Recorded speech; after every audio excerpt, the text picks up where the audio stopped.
have, but we also have to stand firmly. We need to strengthen our resilience in face of these sanctions. But we look forward to changes. But how powerful are the voices that are, in one way or another, hinting that it is not in Iran's benefit to stay in this deal? It's not seeing any economic dividends. How powerful are those voices? Those voices are also powerful in Iran. We have a spectrum of different political voices.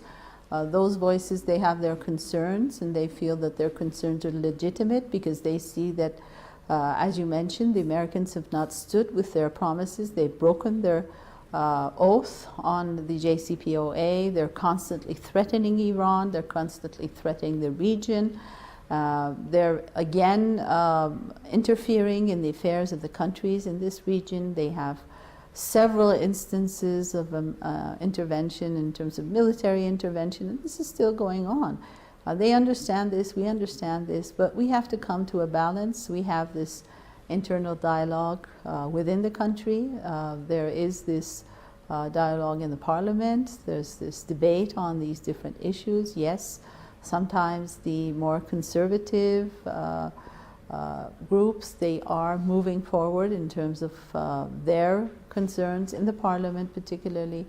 But we still have hope, and we look forward, and I think that the government of Dr. Rouhani has done much in terms of preventing this negative backlash against our economy on the sanctions. The government has done a lot to create hope among the Iranian society, particularly the youth, in terms of the cultural developments. Yes, people did have a lot of hope and faith in President Rouhani, but how much room does he have to maneuver in this point in time? He did lose a lot of support because of the United States withdrawing from this nuclear deal. The civil society feels that they have a lot of room to move ahead. We're witnessing a surge in NGOs in terms of, for example, women activists or for the environment. Then what would the government's position be concerning the relationship with Europe? We heard the Supreme Leader say, I'm not saying don't have a relationship with them, but do not trust them. Where does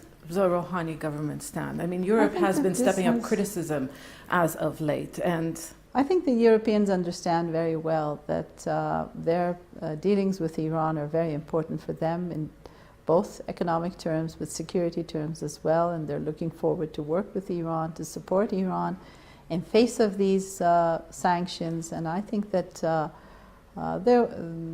the government has moved along that line up to now as well. The advances, the developments that we've seen, both in our relationships with European countries, but also with our neighbors, all indicate that Iran is moving in the correct direction. Masumeh Abtedkar, Iranian Vice President for Women and Family Affairs, thank you for talking to Al Jazeera. Thank you.